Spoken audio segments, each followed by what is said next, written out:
High school marching bands from across the state battled it out Saturday evening right here in East Brunswick. Welcome to This Week in East Brunswick. This week, the Tournament of the Bands Championship. The founder and director of the Rutgers University Brass Ensemble. The 8th annual Shutterbug photo contest for township kids. And Judith Lebline and Jill Richards visit David's Bridal on Going to the Chapel with Judith and Jim. Stay with us. She was recently inducted into the National Storytelling Network Circle of Excellence, the highest honor for professional storytelling, and her stories have been published in 6 anthologies, featured on National Public Radio, and recorded on 5 popular albums. She's Barbara McBride-Smith, and she's this year's star performer at the 11th annual James Hess Folklore and Storytelling Festival, November 22nd and 23rd, right here at the library. Chances are you've never heard Greek myths, or any other stories for that matter, told as Barbara McBride-Smith tells them, with down-home irreverence, postmodern humor, feminist baby boomer undertones, and a very engaging southwestern drawl. When she's not on stage, the native Texan keeps busy as a children's librarian, author, and college professor of storytelling in her adopted state of Oklahoma. Her unique talents have charmed and delighted audiences of all ages at the world's most prestigious storytelling festivals since 1987. At the Saturday evening performance, From Waco to Mount Olympus, you can enjoy Barbara McBride-Smith's colorful reinterpretations of Zeus as a thunder-toting Big Daddy and Pandora as framed by a bunch of good old boys. The Sunday afternoon family performance for ages 7 and up, Bad Guys, Good Guys, and Us Guys, is full of richly detailed stories designed to engage a child's imagination. Don't miss the chance to see this wonderful, award-winning performer. Tickets are $15 for the adults-only performance on Saturday, November 22nd at 8 p.m., which concludes with a delicious unlimited dessert buffet. A show for families with children ages 7 and up is scheduled for Sunday, November 23rd at 2 p.m. Tickets for that performance are $3 per person, or a maximum of $7 per family. Tickets go on sale October 9th and are available at the library circulation desk. The Storytelling Festival is sponsored by the Friends of the Library and co-sponsored by Comcast, Johnson & Johnson, Target, and the Karma Foundation. For more information, please call 732-390-6789 or log on to www.ebpl.org and click on News and Events.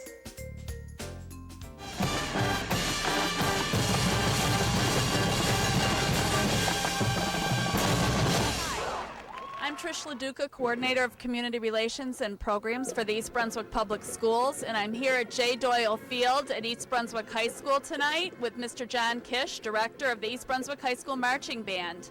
Mr. Kish, what's going on here tonight? Well, tonight we have the Tournament of Bands Chapter 10 Championship. There are 10 bands from all over the state, Old Bridge, south down to Mattawan area, up north, Governor Livingston, Jefferson Township, so basically northern New Jersey. Who are the judges, and what is it that the judges are looking for?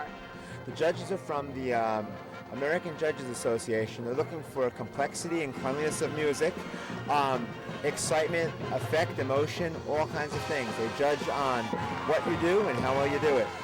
How has the East Brunswick High School been doing this year in their competition season? We've had a very exciting season so far. We started off better than we did last year, and 1 week ago at Old Bridge, we actually won championship position in Group 3.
The Township of East Brunswick's annual Veterans Day Observance will be held on Tuesday, November 11th at 7 p.m. in Veterans Park at the East Brunswick Municipal Complex. The rain location will be the Senior Center. An informal reception for participants and spectators will immediately follow the ceremony in the East Brunswick Senior Center, hosted by the VFW Post 133 Ladies Auxiliary. The Veterans Day Observance honors the men and women who served our country in the military. Participating in the 45-minute program will be Mayor William Neary, the East Brunswick Police Bagpipe Unit, the John Basilone Detachment of the Marine Corps League's Color Guard and Firing Detail, Ladies Auxiliary of VFW Post 133, and guest speaker will be East Brunswick resident Feng Wang, who was recently elected National Vice Commander of the American Legion. In addition, the East Brunswick Community Chorus will stage a musical performance featuring the Star-Spangled Banner and God Bless America. This year's program will pay a special tribute to veterans of the Iraqi War. We invite any veteran who served in Iraq to join us as our guest of honor. If you are a veteran or know of a veteran who will be at home and available to join us, please let us know. The Veterans Day Observance is sponsored by the Township of East Brunswick and the East Brunswick Veterans Alliance. For more information, please call 732-390-6797, and please plan on joining us.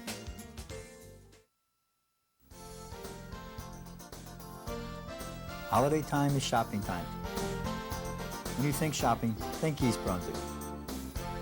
East Brunswick means bargains, wheels, and sweet deals. The latest fashions for your family and for you. And your best friend too. Keep your best foot forward on land or on snow. With convenient spots to gas up and go. And great places to have fun. All at prices that won't curl your hair. Whether it's an elegant holiday feast, a quick bite, or an exotic delight, East Brunswick's got it. For gifts that sparkle, or put a sparkle in a child's eye. To ring out the old, and to ring in the new. For hoop dreams and sweet dreams. The books we want to read, computers that are up to speed. And don't forget the disc. When you compute all the facts, the answer is clear. East Brunswick means you'll find it right here. You'll find literally thousands of values right here in East Brunswick. From Riders Lane to Route 18, the items and services you need, all within convenient reach. This year, save time and money and shop in your own backyard. Remember, when you support local businesses, you help keep taxes down too. When you think shopping, think East Brunswick. I'm Mayor Bill Neary. Happy and healthy holidays to all.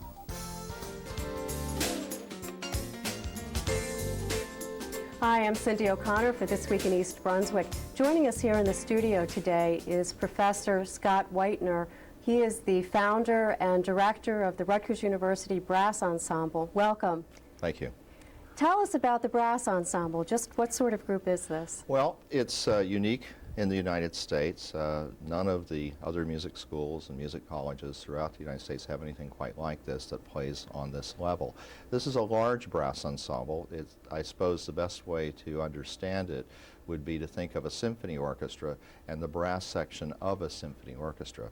For this concert that's coming up on November 15th, we're using just 10 of our virtuoso players and playing tremendous music that's really written for their superior abilities to demonstrate the sound of a brass ensemble. The instrumentation is 4 trumpets, and we use all kinds of trumpets. We use trumpets pitched an octave above the regular trumpets, the piccolo B-flat trumpet. We sometimes use E-flat trumpets. We use flugelhorns as well to change the sound of the group. And for this concert, we're using only 1 horn, but we do have, in fact, 4 horns available when we do larger works than we're playing on this one. And we use 4 trombones, and we use a tuba. And sometimes we'll use percussion, but we're not using it on this particular concert. So the inspiration of the group, in 1976, I went to England, and for a brief time, really the founder of brass ensemble music in Europe, Philip Jones, held a brief course on brass ensembles, and I was privileged to attend that and became, how can I say, my life was changed. I became just obsessed with the idea of having one of these large brass ensembles like the great Philip Jones Brass Ensemble. So when I got back, we founded this tremendous group, and it's the brass ensemble now is all graduate students, that is doctoral and master's students. and they really play at a tremendous level. As a matter of fact, I think they're knocking at the door of the level of the great Philip Jones Brass Ensemble. So it's been a dream that has come true for me. What makes it so special, the music? You have to hear the sound. It's one of the most exciting musical sounds you can possibly hear. Classical brass with all of these different pitched instruments and all of that, it's a resounding, ringing sound that just is rousing beyond anything else I think you've ever heard. I suppose that's what's infected all of us and why we're all so enthusiastic about it. Now, we'll have an opportunity November 15th to hear them at Nicholas Music Center. That's right. Rutgers University. Yes. It starts at 8. Yes. What will we hear? Well, actually, we're going to give a cross-section of our entire brass program. And we have an undergraduate brass ensemble that's sort of the mirror image of the one that I mentioned, the University Brass Ensemble, that plays also at a very high level, and they're going to open it for us. And then we will have an ensemble made up just of tubas and euphoniums directed by my colleague Scott Mendoker, who's one of the great tuba players in the New York area. And then we'll have a trumpet ensemble that'll play some literature just composed for trumpets, one piece. It's actually going to be a fanfare for an Uncommon Woman by Joan Tower. So it's an interesting piece for just trumpets. And then finishing the first half of the program, my colleague Douglas Lundeen, who is a very well-known horn soloist, is going to play one of the most virtuosic pieces ever written for the horn, Espana, by Buyanovsky, a Russian horn player. And it has the sounds of flamenco dancers and castanets and all of that in it, but it's all played on the horn. It's very interesting. And then he's going to have 2 of his doctoral students join him for a horn trio. And then after intermission, then the brass ensemble will be coming out. And the things that we're going to play, we're going to begin with a suite of German dances from the 17th century, again written for 10 brass players, by Samuel Scheidt, who was a very famous figure in German music in the 17th century. It's a wonderful sound. It's just a joy to hear this sound. And we're using 3 flugelhorns on one of the movements, mixed in with all the other things, and there's a prominent piccolo trumpet solo all through. Then secondly, one of the most exciting pieces I've ever been involved, and also one of the most difficult. We have an arrangement that was written for London Brass, which was the successor to the Philip Jones Brass Ensemble, that transcribes a harpsichord piece, a famous harpsichord piece by Handel.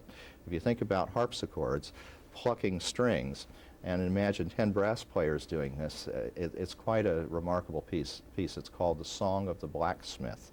And it's just a tremendous joy to play that piece, something I wish everybody could hear.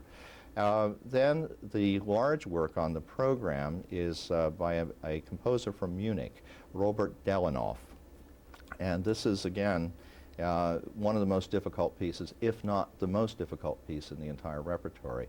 The piece is called Munich Concerto, and it evokes different scenes around Munich, Germany. It begins with the Deutsches Museum, which is this austere German thing, and in the middle of it he goes into a section of pure jazz. It's just a tremendous writing for brass. And then the second movement is Meine Freunde auf die Olympiasee, which is about his friends from the Olympic Lake, but in actual fact it's really sounds from the Oktoberfest. So if you can think of being at the Oktoberfest with the German bands playing their pum-pum music, it's got that in it.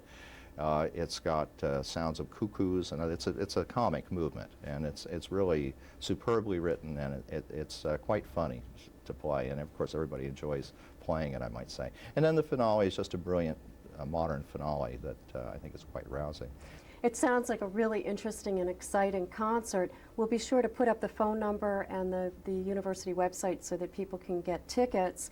I understand that there's a free concert for which they don't need tickets. Tell us about that. Well, that's this Friday, November 7th at 12 noon at Kirkpatrick Chapel, and we're going to do a brass and organ extravaganza. And there's some tremendous pieces and resounding sound with organ and brass, if you can imagine that. 2 organists, Dr. Antonius Bittmann on our faculty, and our own dean, George Stauffer, is a wonderful organist, and he will be playing as well. Thank you so much.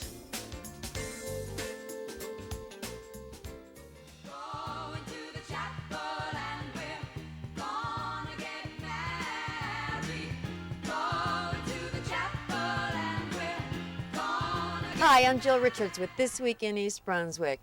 Today we're continuing our sensational series, Going to the Chapel with Judith and Jim. And sitting next to me is the sensational Judith Lebline herself, who, as you know, is the host of EBTV's Conversations with Judith and also is a radio personality from WCTC 1450 on your AM dial. Judith, what's your quest today?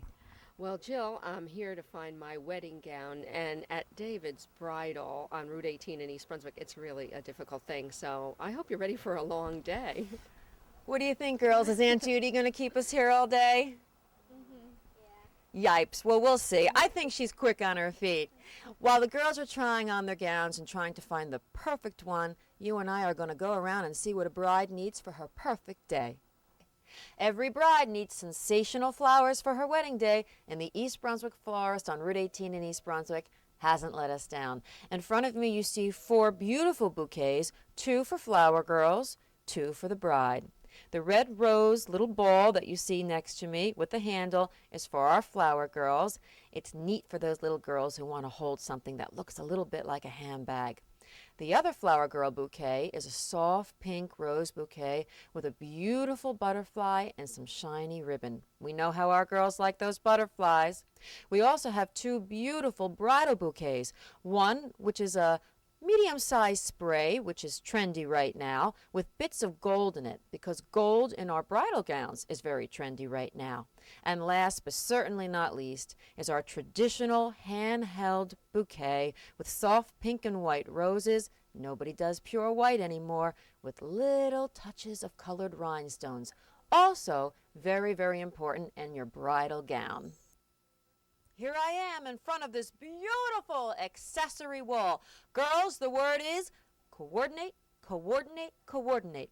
You've got to have the shawl, you've got to have the bag, and you've got to have the matching gloves, which, by the by, are back. But don't forget those shoes. Hey, girls, Judith ready yet? Here I am, surrounded by accessories again, only this time of the sparkling variety. We've got sparkly shoes, we've got sparkly handbags, we've got sparkly tiaras, and new tiaras that are coming out have a metallic tint to them to go with whatever color is running through your bridal gown. Don't forget your sparkly jewelry. You might want to try some chandelier earrings and a Y-shaped necklace. That's the newest trend. Hey girls, how about now? Is she ready yet? Bridesmaids have wonderful choices of color too this season. On my right, we're featuring latte, and on my left, we're featuring cinnamon. But don't forget, navy blue, a beautiful muted lilac, and candy apple red. Now let's take a look and see how our Judith is doing.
Judith, how did you feel today?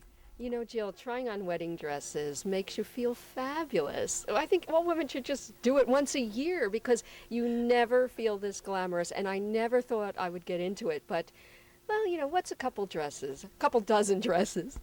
Tell us about your first gown. Oh, the champagne gown. It was strapless with the mantilla. It was very romantic, and it was just filled with chiffon, and it was just beautiful. It'd be perfect, I think, for a Saturday evening wedding.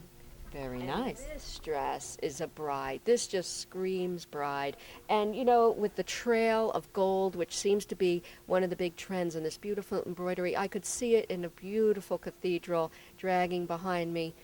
But you know, Jill, there's still about 900 gowns to try on, and it's so hard to decide. And it's like big girl dress up. And you think you were efficient today? Oh, yes, absolutely. And so what, I went through a couple of salespeople. I mean, it's all in fun, isn't it? It's all for the big day. I'm going to do it once, and I'm going to do it right. Well, don't keep us in suspense. Did you find it? I did find it today at David's Bridal, but I'll tell you what. You're going to have to tune in to see the real dress and come on the wedding day with East Brunswick Television and see which dress I picked. That's smart. But you know what? You're all invited. Judith and I would like to take this time to really thank David's Bridal, located right here on Route 18 in East Brunswick, New Jersey, and of course, the East Brunswick Florist, also located on Route 18 in East Brunswick, New Jersey. Thanks so much for tuning in. We have lots of more fun in store with you when we continue our segments, Going to the Chapel with Judith and Jim. I'm Jill Richards. This is Judith Lebline, and this is EBTV. The 8th annual Shutterbug photo contest was held at the library on Sunday. The contest featured pictures by grammar and high school students, as well as adults. A panel of 3 judges offered their critique on each photo and gave a numerical score. Okay, we have a very nice attempt at taking a picture of a rose. There's a little bit of maybe a half or 3/4 of an inch of excess black on the right-hand side, but overall, I think it's a good attempt at what can be a very difficult type of picture to take. So I think it's a very nice idea, very nice picture. I believe it's the wrong time of the day to take the picture when the sun is pretty high up. I would make a very close up of this rose, but otherwise the way it is, it's a very, very sharp picture and it's very, very nice. The East Brunswick Division of Recreation offers a wide range of programming for children and adults in the fall and winter. Kids of all ages who like art can explore their interest in the Art Adventures classes taught by Janice Gelsa. The Early Art Adventure class includes kids ages 4 to 6. Advanced Art Adventure gives those in grades 7 and up an opportunity to express themselves with the graphic arts. These kids, in grades 1 to 3, were busy creating self-portraits. I have students who wear eyeglasses, so they put eyeglasses on their faces. You don't have to. You are the artist, so you can decide how your face is going to look. You can give your face freckles. You're handsome both ways. So these can become eyebrows. Now it's if you okay. like. So you can put eyelashes grow off the end of the eyelid. Very nice. Keep going. How about a hairdo? Bella Zaz is the instructor for all gymnastics programs offered by the Division of Recreation. She teaches all classes at the Daisy Recreation Building at Bicentennial Park. This class of Little Folk Tumbling is offered for 4 to 6-year-olds. With the little ones, Bella concentrates on simple moves on the floor and balance beam. Straight elbow, straight chop. Point your toes, kids. Point. Tight, keep your feet together.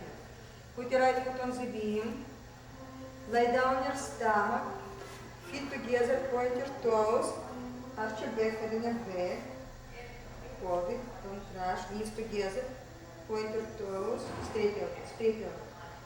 Good. Put your feet on the beam. Sit on your knees. Feet together. Hands out. If your child is musically inclined, check out the Keyboard for Kids classes. Instructor Robert Straza teaches 5 levels, beginning with one like this class for kids with no previous keyboard experience. He begins by teaching basic concepts like notes and scales. Half note. That's the next one. Half note is a circle with lines down it. How many beats does a half note get, John? 2 plus 2. How would you clap? 2 beats. It would be 1, 2, 3, 4. 1, 2, 3, 4. It's like you're clapping like 1 and 3. It goes 1, 2, 3, 4. 1, 2, 3, 4.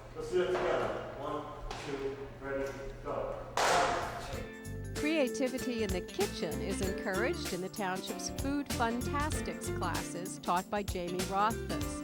Originally offered only to little kids, the classes were so popular participants wanted to sign up year after year, and the program was expanded to include kids up to 11 years.